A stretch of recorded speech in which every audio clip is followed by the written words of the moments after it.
Hello, and welcome to the 100th episode of the RSG Podcast. 100 episodes. Mazel tov. Yeah, it's crazy. It's Man, amazing. congrats to us. It's been a long road. Yeah. It's been a Thanks long to all road. the fan, that stick with us. Yeah. All the fan. Nice. All the fan. Well played. Well played, sir. Well played. We have All an the interesting fan. show for you guys tonight. We have special guests with us, multiple this time. The entire cast of the Avengers will be here, including B characters and non-speaking parts. Yep. So Those guys are That's- sadly still not in the SAG guild. Or SAG. right, Still not in SAG. yeah. So we don't have to pay them anything to be on here because they're not, gilded. Right. So But they'll be Nice. Nice. here. so yeah, but they're here because why wouldn't they be? Where else are they going to be? We're Right? a little later tonight than normal. Life gets in the way of things, but anyway, I'm going to go ahead and start it off here with Mr. Roby Watson, How's it going? Mr. Nathan Connor, Greetings. and tonight we're going to talk Avengers: Age of Ultron, and we're going to spoil the shit out of it because A, it's been out all weekend. You should have seen it by now, and B, Right. we want to, we can, all the above. Yeah. So So, if you don't want to hear any kind of spoilers, just suck it up and listen to the show anyway. all of you. Yeah, all of the fan. right, all of the fan. All you guy. All you got. Oh, yeah. Oh, God. Yes. Before we do that, Okay. can we touch on this season of Game of Thrones real quick? Yeah. Yeah, absolutely. It's They're not not- guest starring though. Like we don't have anybody from Game of Thrones. Right. Uh, Right. We can yeah. get these guys' opinions on it, but Yeah, I know that. But just real quick, it won't take long. Just a couple minutes. Game of Thrones this season is not great. absolutely not. Okay, saw- that's it. I'm done. They saw a shark and they're like, I want to jump over that. Yeah. Speaking of sharks, they mentioned that there are no sharks in the waters of Dorne. Just FYI, sharks were mentioned in Game of Thrones. That is an interesting. Wow. So they're Just, tied it back in. That's what I do. that's oh my goodness. Yeah, they got Jamie and Bronn, like the misadventures of Jamie and Bronn in Dorne because everybody didn't want Bronn to go away. For the best of what I could tell. But he should be. He should Right. not be here right now. Just so Yeah. everyone knows, from the books, Ron should not be in the picture. Right. He should be gone. But I do love the fact that like Bronn had a conversation with Jamie, like, okay, so we're gonna go rescue your quote unquote niece, aka really your daughter, Ha. but why are you here? You can't do shit. Yeah. And Jamie's like, no, it has to be me. I have to do it. And Bronn's like, yeah, but you can't do shit. Yeah, but you can't And fight. Jamie's like, no, it has to be me. Yeah, but you can't do anything. Nothing. What if they're gonna kill Jamie off? I highly doubt it. At this point, I think anything is possible, I suppose. I suppose. I wish George R. R. It would be- Martin for the okay. HBO show would just do a Kingsman salute and just have everybody's head explode. That would be pretty awesome, I'm not going to lie. I'd watch that. As long as there's music, they have to do it to music too. Well, of course. Well, yeah. But they're just so far off the rails from the books that I don't know what's going on, and I don't know that I like it. Yeah. Also, last night, we crossed a new threshold in Game of Thrones. Oh? Yes. Because Cersei has armed the High Sparrow, which happens in the books. Mm-hmm. I'm okay with that. Like, the way it happens seems utterly pointless because she basically goes and offers to arm the Faith Militant so that she can have Gay Loris arrested. Okay. And so they get Gay Loris arrested. And it seems like, in the book, it seemed like she thought she was making a good deal. But I don't see how she could possibly believe that this is a good deal for her. You know what I mean? She's drunk. Yeah, even drunk, I don't see how she could think this was a good deal for her. Yeah. Because does she not realize? Like, I don't know. It just, and they, I don't know. Bad. Yeah, it's just not good. I'm not really enjoying it that much. I don't know. I guess we'll have to see what all comes of it at the end. Well, I haven't really cared too much about this season, to be entirely frank. But maybe I should. I don't know. I feel like the further along it gets, just in general, the worse it gets. And the bad part about this is I think this happens in a lot of cases for a lot of shows, but I think that's because a lot of times the writers start losing things to write about, but that's not the case here. They're just screwing it up instead. Yep. Yeah. So, anyway, that's just my 2 cents about Game of Thrones, because usually we talk about that when it's season, but we haven't been a lot this year because It sucks. it hasn't been good. Yeah. And I don't even I'm like thinking about what I have to look forward to for episode 9 of this season, and I'm like, I don't even fucking know. Are they already up to episode 9? No, but episode 9 is always the Oh. climactic one. This was Okay. 4. I was gonna say, geez, okay. Yeah. No. Yeah, this was episode 4 this week, and it was just like at least last season I could sit through it all, knowing that season 9 I was gonna finally get to see the Mountain and the Viper fight. Yes. You know. What a fight it was. But this season I'm like, I don't even know what I got to look forward to. Nothing. Game Bowl. As far as I could tell. Maybe. Well, but now you're just gonna watch a shitty, fucked up version of it anyway. So. Right. Yeah. I would still, if they titled episode 9 Clegane Bowl, I would still be excited to see it. That would be an awesome episode name title. This episode title is just Clegane Bowl. It's just so frustrating. Yeah. I really liked the books, and I was really excited about the series, and I was happy with the way they were going. I mean, sure, some things were changed a little bit, but what they've done now, it's like it's its own thing now. It has to go its own way. It can't go back. Yeah. Yeah, the more I've been reading a few books lately, and the more that listening to them is more accurate, but the more that I think about this and go, this would be cool if this was like a movie, I realize that that's not true. It's not cool. Yeah. It's probably not true. Yeah. Sadly, it's almost certainly not true. Yeah. But moving on to a movie that is cool. We all got the chance to see Avengers: Age of Ultron. Yeah. Over the weekend. And it was good. It was really good. Movie sucks. Okay, how many times did you see it? I should have seen Fast and Furious 7 instead, bro. How many times did you watch the Avengers movie, Ruby? 3 times over the weekend. Ryan? Technically, 2 once times. a day. 2 times as well for me. Yeah, technically you watched it twice in a day, so. Well, no, technically it was Saturday the second time we watched it. I guess you're right. Technically. Technically. Watched it Friday and 12 a.m. So Right. Technically Saturday. After midnight when it started, so technically it's Saturday. Sorry.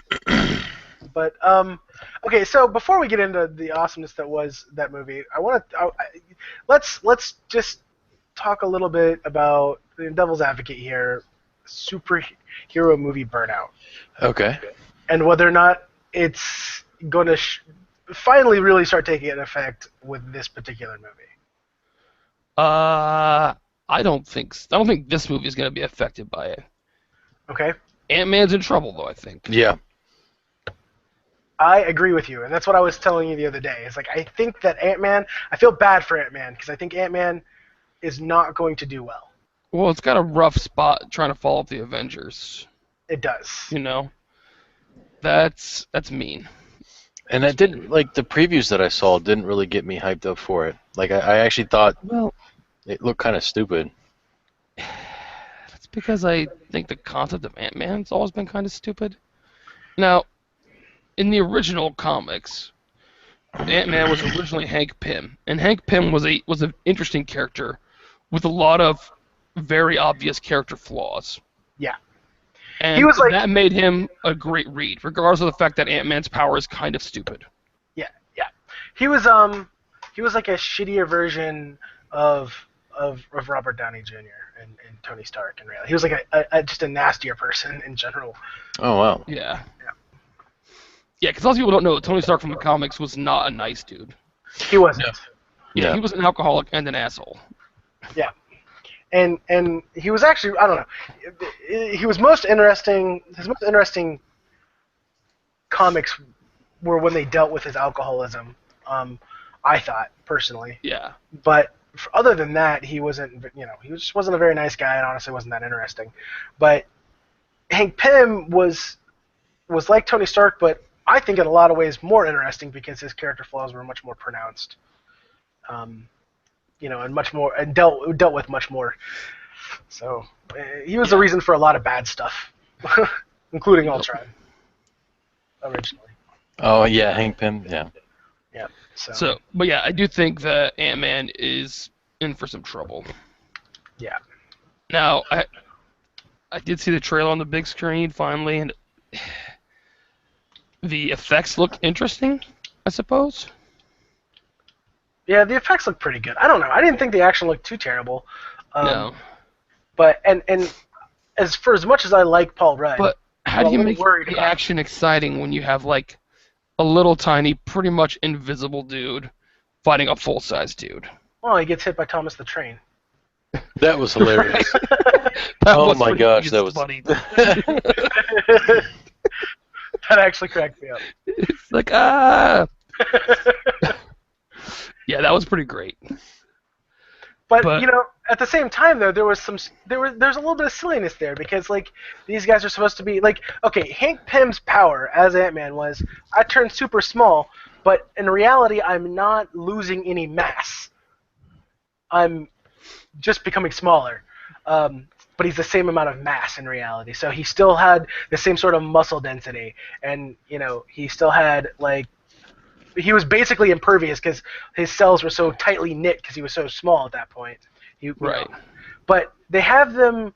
It's in the trailer. It shows him taking one of the Thomas the what is it, tank engine or whatever. Right. One of the train cars and winging it at the bad guy, who assumingly has the same powers because he also is a small little Ant-Man suit thing. Right. So that little wooden train's not going to do anything, even flung that hard. Yeah. Like, there's just a little bit of silliness in there. So, I mean, I think it does have... And the doctor they have, who is actually Hank Pym in this, I think? Is that correct? The old guy's Hank Pym, yeah. Yeah. What's his name? Yeah, that guy. Michael Douglas? Yes, that's Yeah. the one. Yeah. He, just not... I don't know. I didn't like him as a... I don't know. Just didn't... Just from the preview, I'm like, I don't like him. I don't like him as Hank That Pym. guy. I don't like that guy. Yeah. Don't like that guy. Something about that guy. He doesn't sell me like awesome scientist guy. Yeah. Nothing about Michael Douglas sells me awesome scientist guy. There's some pretty funny lines in there, though. He sells me on greed, though. Right? Good. Pretty funny lines in there where Paul Rudd is like, oh, yeah, I'm ready to be the hero. My life of crime and stealing things, I'm done with that. What do you want me to do? I want you to steal some things. Right. Fair Look at enough. all- That figures. That Yeah. figures.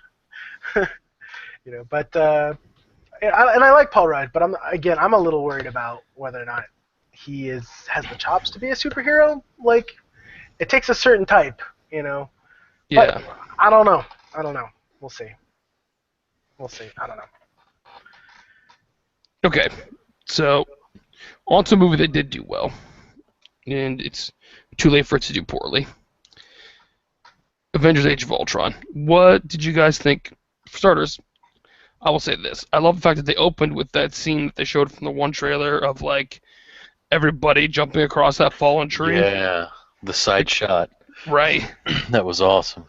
Because they did a great job of making it feel like you were opening a comic book. That's a straight-up comic book cover shot. Yes, it is. That's straight up a comic book cover. I think Joss Whedon, not only does he know comic books, but he knows movies and he knows people who watch those movies. Mm-hmm. I think it was really important to start this movie off on a really high note. Yeah. And then do the slower character development stuff, and that's exactly what he did. And it also wasn't the only like awesome action scene in it, but it started it off right. It started off. It's what you want to see the moment like an Avengers movie starts. Yeah. You know. Tanks blowing up, all sorts of awesome. Yeah. Lot of badassery. Okay? I gotta ask you guys, what is your favorite part? Like before we get into the plot and stuff, what was your favorite just scene? Not necessarily like it could just be a visual, or maybe it was something that was going down between the characters. Just what was your favorite scene? My favorite scene was when Captain America moved Mjolnir just a little bit, and Thor's face went from haha to oh shit. Right. And then back to oh okay, no, it's cool. That had me, it gets me every time. I don't know why. I mean, it's nothing big, it's nothing fancy, but it's just so well done. I liked it. Yeah. Did you get the feeling in that scene that Captain America could have moved the hammer and didn't? It's possible. I never thought about it. You know what? I never looked at it in that light, but I could absolutely see that being the case. Because it looked like he moved it once, and then the second time he tried to pull it again, like it moved a little bit, and he was like, "Oh shit!" So he tried again, this time completely faking it without moving it. Yeah, that could be. He's like, I don't want to be the king of Asgard. Right. Oh god. And does everyone prima nocta when Tony Stark is going to reinstitute prima nocta? Do you know what that means? Yes. Okay. So I'm like, I bet a lot of people don't know what prima nocta is. Right. Oh, a lot of that stuff was fun. Like, Yeah. are you even pulling? Come on, represent. Like when him and War Machine were trying to. Yeah. Oh. Okay. My favorite scene is at the end, near the end of the movie, when they all gather around the device at the end to keep all the bots from Ultron from touching the device and sending the meteor thing down early. Mhm. And there's one scene right where there's a couple of individual shots of Avengers fighting bad guys, and then they pan out and start a larger shot that Mhm. shows a bunch of different people. And there's one where Captain America does a weird kickflip over one of the bots, Yeah. and that just starts my favorite 30 seconds of the movie. My favorite shot actually comes at the end of that. But the end of that same scene is when Ultron comes into attack, and then he gets blasted by Vision, and then by Tony, and then by Thor. Thor. Is it Thor? Okay. Yeah. And when it shows all three of them, and it shows they got the way Vision was just floating there, and kind of floating down, that shot when they're all three blasting him. I'm like, that's I just turned a page in a comic book and saw that. Yeah. It was so good. It was so good. And they did Vision perfectly. The way he's Yeah. just floating all the time with Yeah. that sort of relaxed stance, Yeah. like he's hanging from his shoulders. Yeah. Yeah. Yeah, it's perfect. It was they did Vision really well. And not just visually. Honestly, Vision was one of these characters that I always had a hard time seeing, in the comic books, really imagining. But they did a really good job with him in this, I think. Just an excellent job.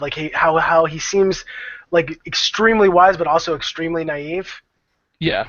It's just so well done. Mhm. So well done. I completely agree, and I love the way they had him made. Yeah. The whole plan or whatever. Yeah. Worked out extremely well. That's another good part of the movie, by the way, when Vision just is like, Mjolnir, I can carry this shit, no problem. Yeah. Right. He hands it over to Thor, here, it's time to go. And I like how they couldn't let that go. The whole time, they're just like, well, I mean, he's a robot. He's not, The elevator or the hammer in an elevator. Right. You can lift it. Elevator's not worthy. Elevator's not worthy. Elevator's not worthy. I love that line. And how cool was Hawkeye? Okay, Hawkeye really brought the whole team together in this movie. Yeah. he was the everyman, Yeah. and that's important. His quips were some of my favorite. Like Tony Stark had a plenty of good ones because they're awesome. Right. Yeah. They finally got into the actual Hawkeye character, which was cool. And the quips he had were fantastic. He's like, we're on a floating city, we're fighting an army of robots, and I'm fighting with a bow and arrow. Nothing makes sense. Yeah. Right. Did I mention the city is flying? Yeah. Oh. So they also introduced 2 new Avengers in this movie, and brought some old friends back that we figured they would. Yeah. They brought back War Machine from the Iron Man movies. Yep. And he was a participant in the fighting. And they introduced Quicksilver and Scarlet Witch, both of which I thought were very well done, despite their kind of poor Russian accents. Right. Well, it doesn't help that the Russian accents were in and out. Yeah, that's what I'm saying. It was not that great, but like I said, the first time I watched it, I didn't even notice it. And the second time, I was like, man, their Russian accents are bad. They're just not. They're just not good. They're just not good. But that being said, I thought the setup for the story for the twins was really good. Yeah. The story, their own origin story that they told was fantastic. We just sat there for Yeah. Well, 2 it gave them a days. real good reason to hate Tony Stark and the Avengers, which gave them a good reason to side with Ultron at the beginning of the movie, but it didn't make them horrible people. Yeah, because they didn't know the Ultron's endgame. Right. And when they realized what it was, I think it was a good enough reason for them to switch sides. But I think, in reality, put yourself in that situation. Because I did have a little bit of an issue with how quickly they were just oh, fuck you now, Ultron. But I think if you think about it, though, they're put in a situation where they know what Ultron's capable of. Right. Intimately understand how powerful Ultron is. And they're going to fight against him. Who else do you turn to? Yeah, you have no other choice at that point. Yeah. So it worked out pretty well. I think the only real weak link there is how quickly the Avengers were cool, you're part of the team now. Yeah. Yeah. Well, it had to be Captain America. Yeah. Sort of brought them on board. You know what I mean? Because if anybody else would have brought them into the room, they'd have been killed. Right. But Captain America's if he says it's good, it's good. Yeah, he's the Boy Scout. Captain. He's the guy in charge. And I'm kind of glad that they also went and reinforced a lot of what you saw in the last Avengers. They didn't revisit old issues. Those issues are solved. Now we have new issues. Because there's an ever evolving story between the characters that is pretty good as long as you don't keep revisiting it. They're not always oh, who's in charge, and oh, I'm gonna do my own thing because I'm Thor and I'm a god. And, they all were fucking Captain America's in charge. We follow his lead. And he was. He was the leader. The issues came in a more personal basis with unresolved fears and things like that sort. Right. Well, they'd worked out a team dynamic that worked for them. Mm-hmm. Yeah.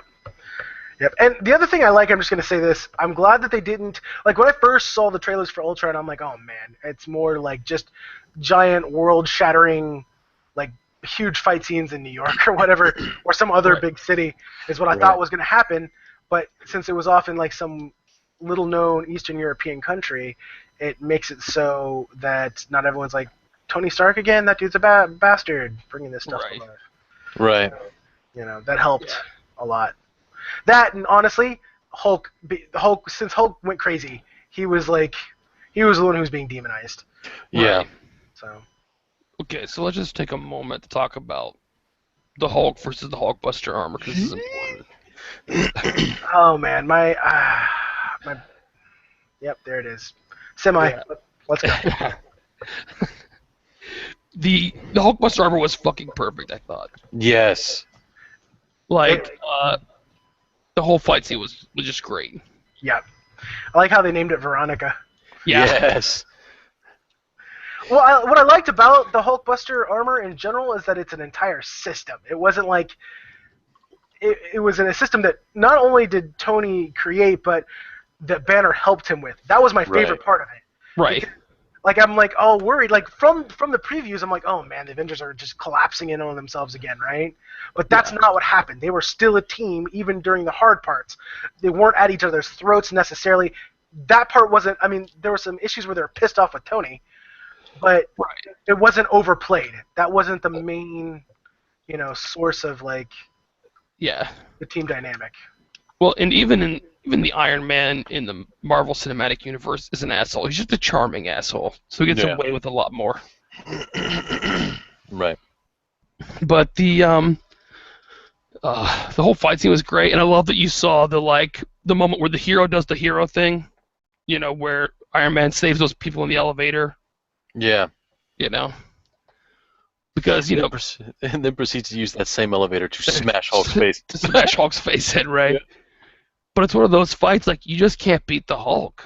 You just can't do it. It's just a force of nature. You gotta hope you can knock him out because that's your only option. Yeah, and I Because loved The more you that fight him, part. the stronger he gets. Like the hydraulic punching was Yes, Dude, that awesome. was so awesome. just go to sleep, go to sleep, go to sleep, go to sleep. And then when he tried to stop it, it went over to his arm and locked his arm up. Everything about the Hulkbuster armor, at least in this movie, was about getting the Hulk away from people to stop him. Or subduing him, slowing him down, all of it. It was really well done. I did have one kind of issue though. Did they forget about the floor of the little cage?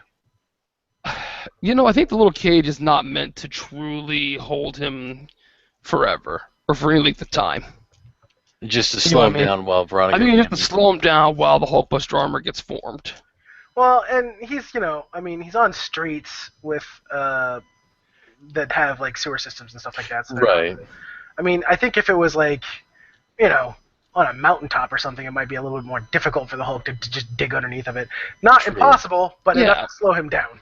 But if the But it Hulk's was just totally out cool. fucking shit up on a mountaintop somewhere, they're probably just gonna let him calm down. Right. It's good. You know what I'm saying? So Good it needs point. to be effective in the cities where their people are at because that's the whole point of it. No, Is it's to slowed him contain the down. Hulk if he goes crazy. When he had that cage over him, that's why if you think about it, that was probably the reason why they made the cage. Just enough time for Tony Stark to get Veronica completely on him. Yeah. To get the Hulkbuster armor on him. Because that's what happened when he comes up out of the thing. Tony Stark's finally getting all the pieces together. Yeah, the last pieces are attaching as he shows up. Yeah. So yeah, no, it was great. Just fantastic fight scene, and those were some of my favorite shots as well, with the Hulk just being friggin' angry and screaming and just the rage. It was so good.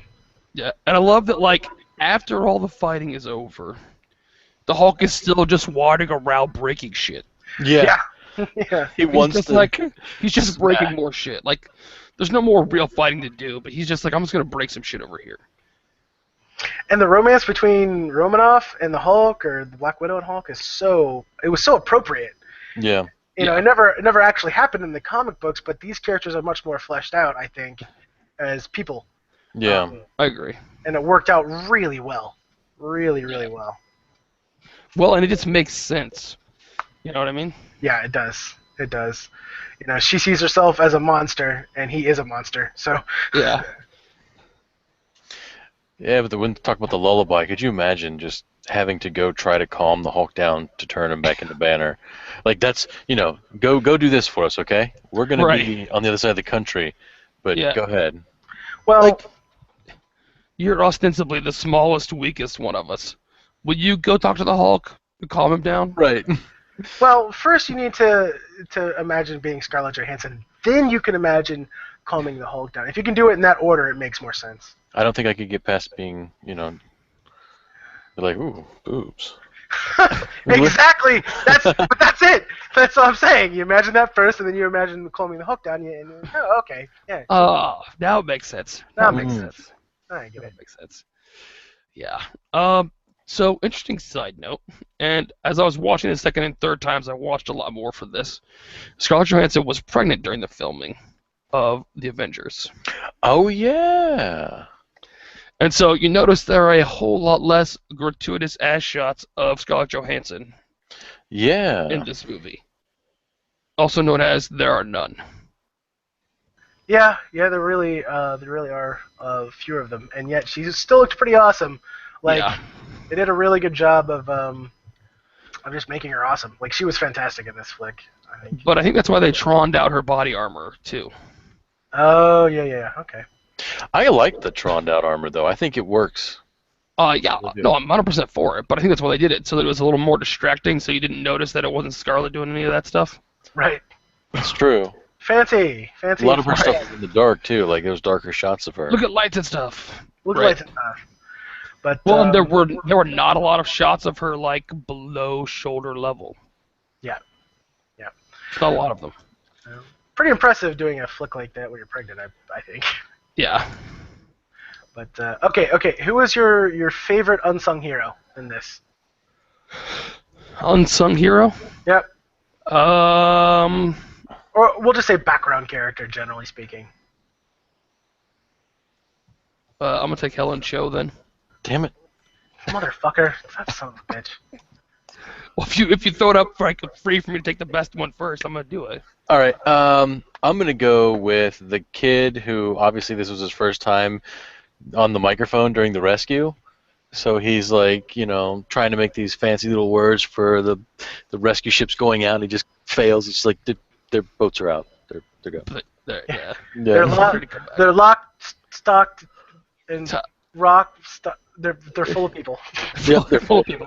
And then just the shame, like, you could tell he just immediately started sweating, like, God damn it. Right? That was like one moment. That was my big break.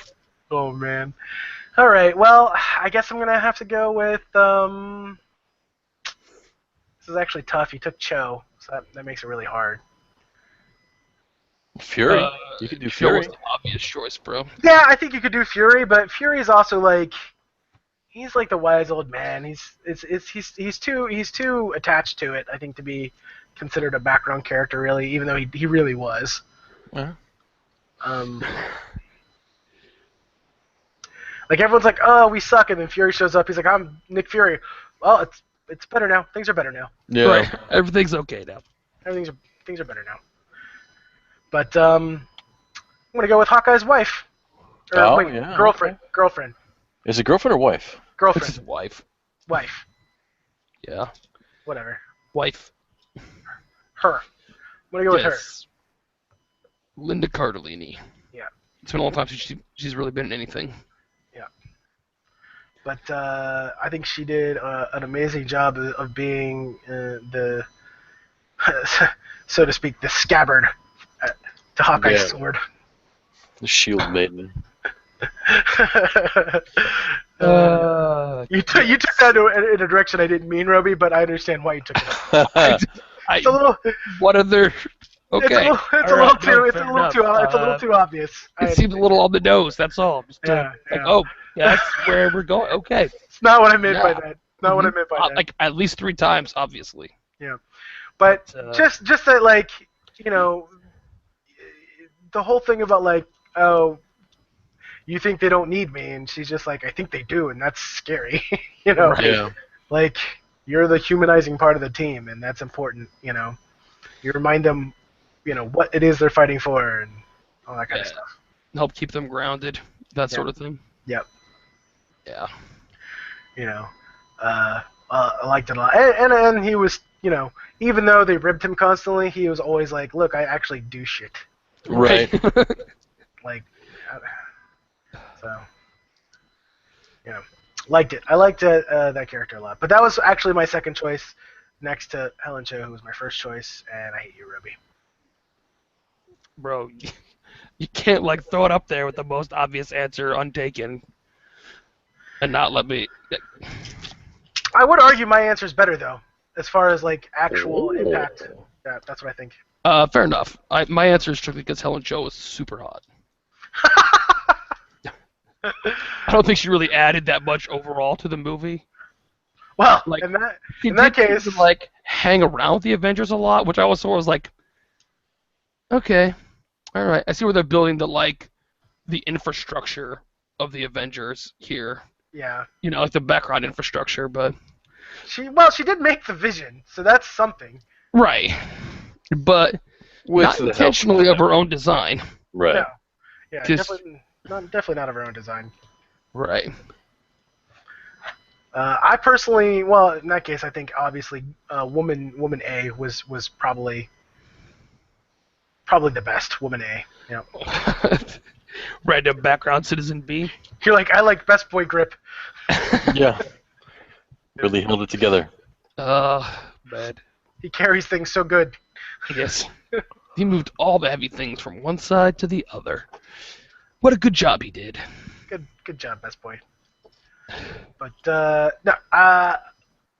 yeah, I think, I don't know. Part of me wonders if, like, I don't know, the storyline as a comic book fan, all of it made sense for the most part. The only small issue I had, like I said, was with how quickly the Avengers were just like, yes, these two are Avengers now. Scarlet Witch and well, just Scarlet Witch, unfortunately. Oh. Spoilers. Too soon. Quicksilver does I not make guess- it out of this movie. He didn't see that coming. Oh. Yeah, spoiler alert. Quicksilver dies. Like, they tried really hard to foreshadow the hell out of Hawkeye being the guy who died. Oh, yeah. They're like, this is the last project. Moment where he's staring at the picture of his family. Yeah. The moment when he sees the kid, moment, he's like, damn right, it. like, they focus, like, him getting on the boat, and they turn and sees the kid. Like, they literally, like, show you his feet as he steps onto the safety of the boat. So, like, okay, he's safe. No, he's not. He has to turn around and go back out and get that kid. Now he's definitely going to get it. Yep. Well, and then the whole line when Quicksilver saves Hawkeye and the kid, and it consequently dies because of it. He says the line, "You didn't see that coming, did you?" He says it as much to the audience Right. as he Yeah. says it Yes. to Hawkeye. Yeah. Right. That's some fourth wall stuff right there. That's some Wheaton. Yeah. But I gotta be honest. I saw it coming. I knew that Hawkeye wasn't dying. Well, I shouldn't say that entirely. I didn't know they were going to kill Quicksilver. I honestly thought, once I realized that Hawkeye was not dying, that nobody was going to die. Oh. That's what I thought. I thought they might have done away with Vision again. Because Vision can be a hard character to write. You know what I mean? He definitely could be a very difficult character to write, but I'm really glad that they didn't, and I'm really glad that they tackled the Vision, and I am ultimately quite happy with what they've done with him, like both visually and from a character standpoint. Yeah. I like Spader in this movie as Ultron. Oh yeah. Dude. Yeah. He did a really great job as Ultron. Because he really brought the character like to life as a true AI. Right. And not just a robot. It was like an evil Tony Stark in a lot of ways. Yeah. That's what I liked. He still had that quirkiness about him. Yeah, I think was the point. Well, like, I like some of the human. Like, there was one line in there that I liked a lot. At first, I didn't like it, but then I did like it because I realized what they were trying to do with it. Was when he goes, humans make little humans children. I lost the word. Like, a computer wouldn't actually lose the word. So he obviously was doing it for, effect. Right. But that's the key. He is doing it for effect because he is an AI. He is truly artificial intelligence. He understands what the effect is he's going for, and so I like that a lot. Thought that was pretty good. I like the hindsight comment too. Like after he was getting zapped by Thor, Iron Man, and Vision, he's like, hindsight, and then he just gets knocked out. It also makes you wonder: did Vision kill him, or did Vision move him away? Dude, When they there's did a that- giant yellow explosion and there's no more Vision and no more Ultron. There's no Right. way Ultron's gone. Wait, That makes me happy. you said there's no way that Ultron's gone? Like, not dead. They didn't Oh. kill Ultron. You can't kill Ultron. That was sort of the problem with him in the comic books. Yeah. But I mean, they might have too, because you gotta remember the Marvel universe doesn't have like multiple different. I shouldn't say that. They don't have as many multiple avenues in which to explore like characters who should be dead who aren't dead. Like, it's going to be much more finite, a thing. Eventually, it's going to happen with the comic book hero burnout, like you said, and I think eventually you're not going to be able to go back and revisit it as much. It's going to be harder to do with the movies, I think, than it is with with comic books. I would agree in their current arc, but maybe after the Infinity Wars, they want to come back and revisit it at some point. I don't know. I doubt they will, but I think the possibility is always still open there. Well, I think the possibility is the reason why they make it so you don't necessarily see the death scene. Right. Yeah. Yeah. Hard to tell. But I thought his chat with the Vision at the end was interesting. Yeah. I loved it. Just so many good comic book moments. So many good comic book, the way they tackled the drama and the issues that they were facing was just so well done. It was so well done. The conversation, I could see almost every single shot as a panel in a comic book, almost throughout the entire movie.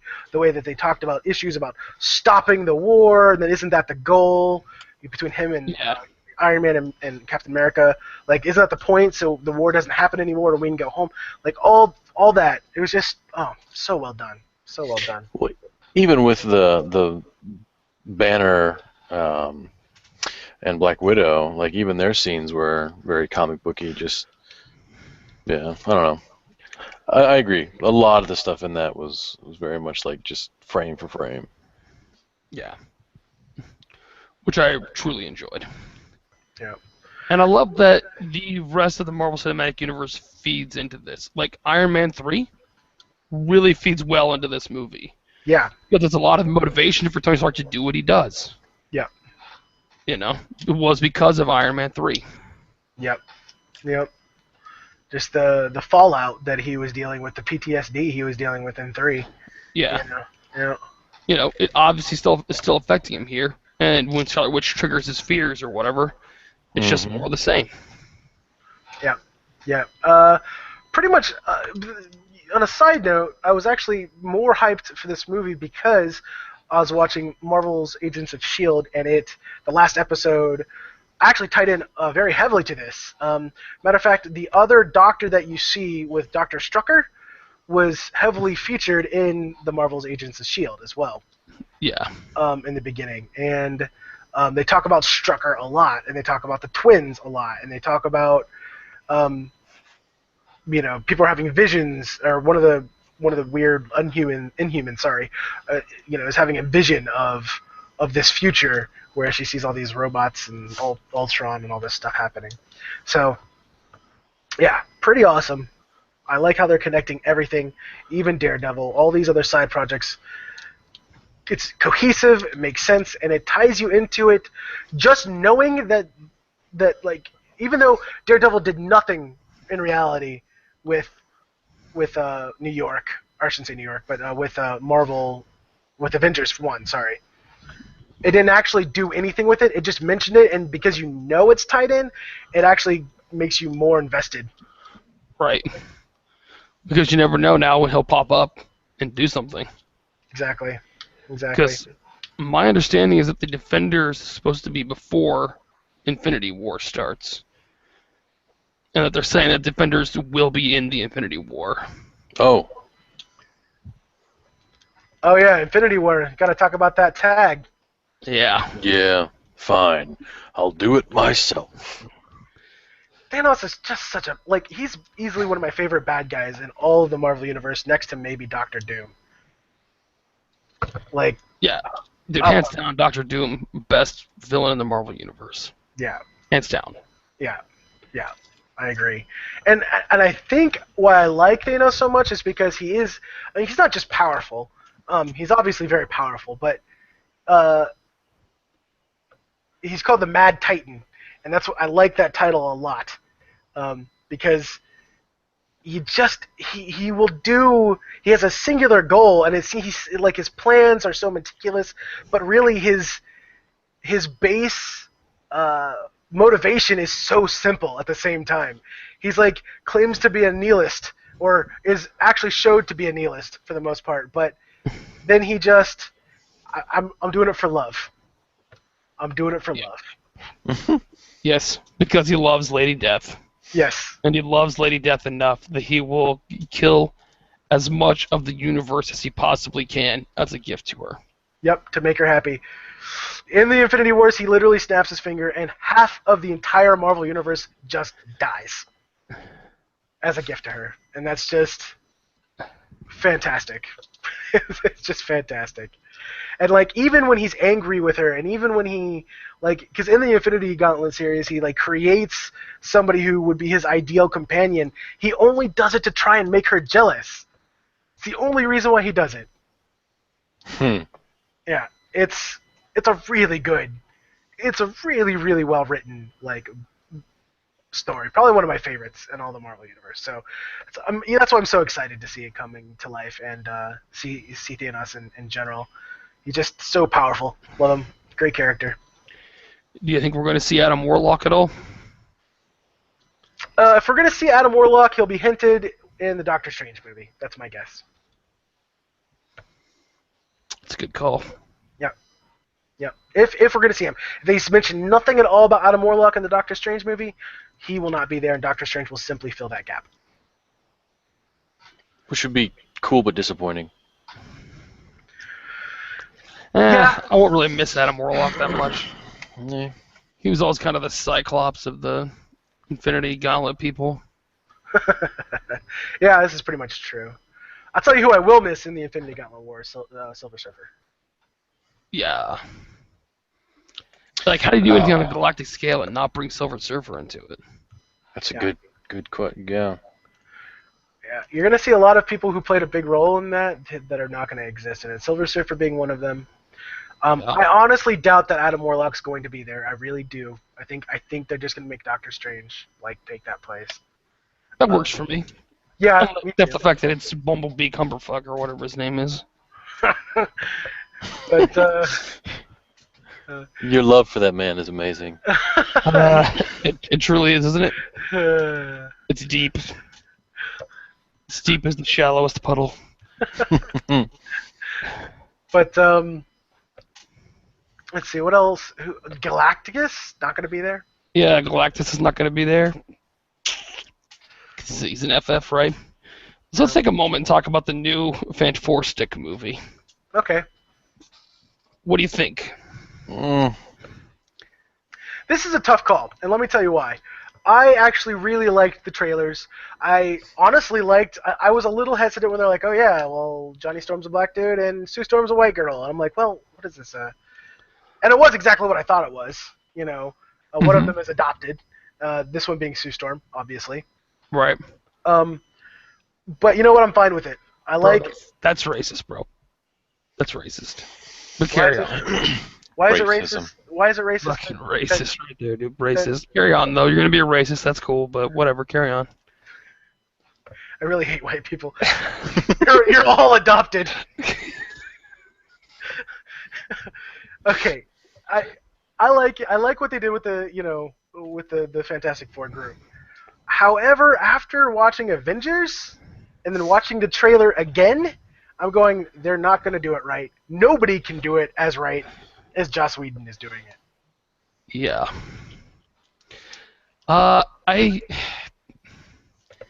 It's all going to hinge on whether or not they did Doom right. Yeah. Because the Fantastic Four themselves are pretty boring, except for the Thing. Yeah. Yeah. The Thing has some actual interesting character development and stuff like that. Sue Storm's always been kind of boring. Reed Richards is always kind of boring.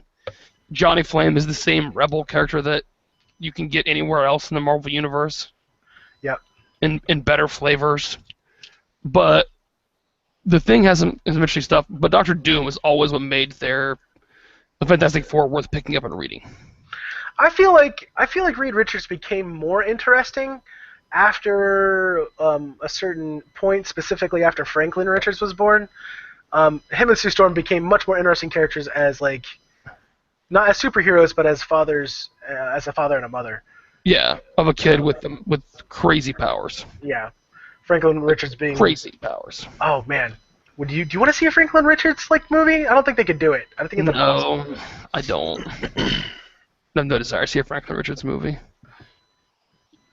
I don't. Fantastic. I don't know. We'll see. I don't really like the Miles Teller guy too. The guy who plays Reed Richards in this movie. Yeah. Don't really like that kid. And I'm not sure he can handle this role. What else has he been in? That fucking drumming movie. That was all over Oscar season last year. I know what you're talking about.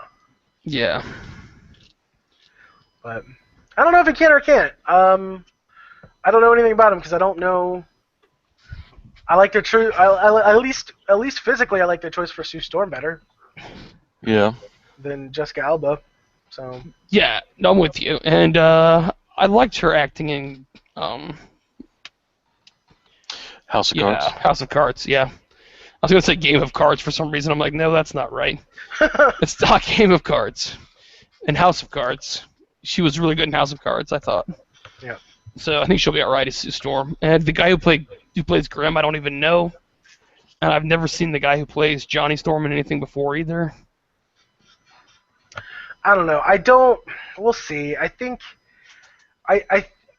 the problem with comic book movies is that, like, unless you know the art of the comic book, you're not going to do it right. Like, and what I mean the art of the comic book, I'm not talking about the actual physical art. I'm talking about the art of creating it and frame by frame, how a comic book tells a story. And unless you're familiar with it and a fan of it, I think you're going to have a hard time doing it right. Right. I'm a little, there's a lot of people that are just trying to, like, cash in on the popularity of superheroes, and I feel like this might just be one of those things. Yeah. Well, the visuals that you create are as important as the dialogue in telling the story. Yeah. And really getting your points across. Yeah. It's super important. So, and I think a lot of them too often just go, it's flashy and pretty and we have effects.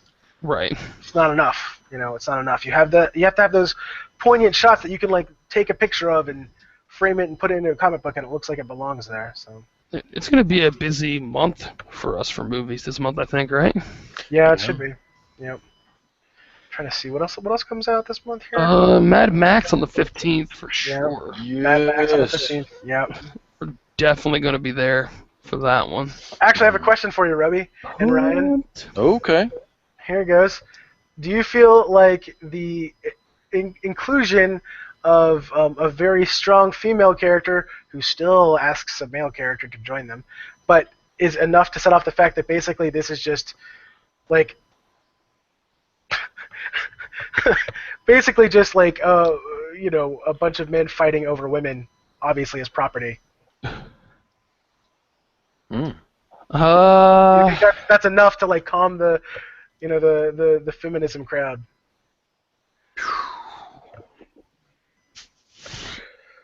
I don't think so. My guess is that the feminism crowd won't pay any mind. All right, well, because it's an obvious, like, the setting is obviously not the real world in a very obvious way, and it's not a movie I think they would take seriously.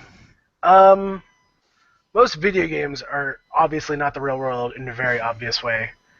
Most comic book movies are not the real world in a pretty obvious way. And yet they still pick up... Okay, let's say they do, theoretically, look at this movie. Do you think the inclusion of one strong female character will be enough to outweigh the fact that there's a bunch of slaves, basically, sex slaves?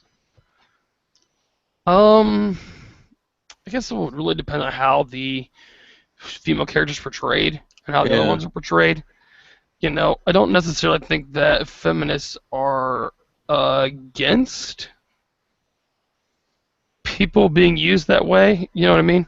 Whoa, shit, Lord. Only women used that way. You don't get to talk for them. You don't get to talk for them. Bro, I'm a white guy. I get to talk for everyone. Ooh, he pulled the privilege card. What's up? privilege. I just checked it. I still got it. Yeah. I'm curious to see how it plays out too. Yeah, we'll see. But Maggie comes out this Friday, which I kind of want to see. Not gonna What is lie. it? Maggie? Maggie. Have you not been? No. Yeah. Okay. Maggie's a vampire, not vampire, a zombie movie, but with a, I think, much better twist. Because I'm done on zombies. I am too.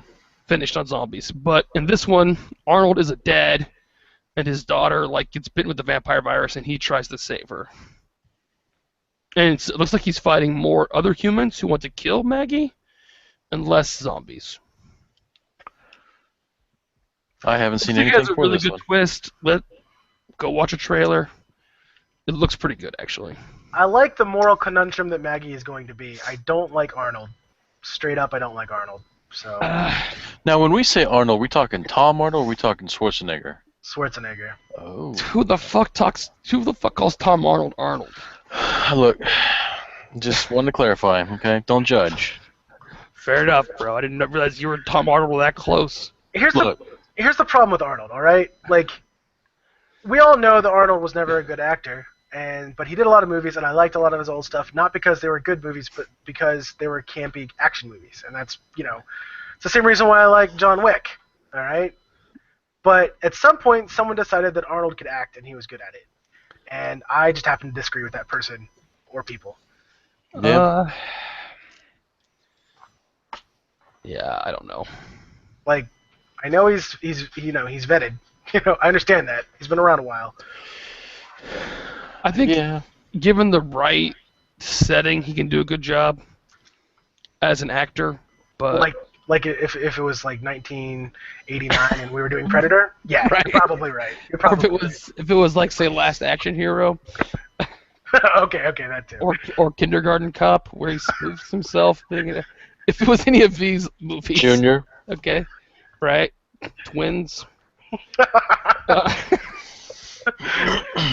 If it was any of these examples, let's say, he could do a good job, I think. However, I don't believe this movie is any of those, but I'll still see it anyway.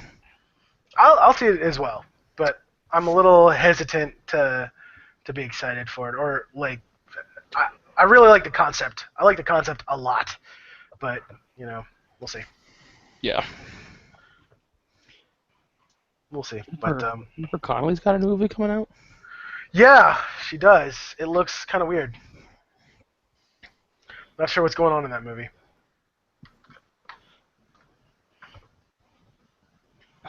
Anyways, but jeez, crap, we're out of time. We are out of time. We're out of time. Man, guys. Robert's not going to be happy. RDJ, not happy about it. Oh, man. Not going to be happy about it. We'll just have to get him on next week. He's not coming back. Oh, he'll come back. He owes me so many favors. Sexual. Saying. But anyways, why don't you go ahead and take us out there? All right. Well, thank you for coming out and enjoying our 100th episode with us and being a part of it. It's you, our fans, make us who we are, and this is why we still do this. The fan. that fan. The fan. We really love The one. all you fan. We love All you fan. We love you guys so much. Join us next week for our 100th episode. Yep. It's a big one. The 100. It's a big 100. Don't want to miss it. No, it's gonna be great. It's gonna be awesome. Yeah. It's gonna be off the chain, as the kids say these days. Might have some guest appearances, special guests. We'll see if we can, make some time for them. But yeah, hope you enjoyed it. Have a good night, and leave us a comment, subscribe, whatever, all the above. Like, dislike. Yeah. If you don't like it, tell us why, and we'll tell you why you're wrong.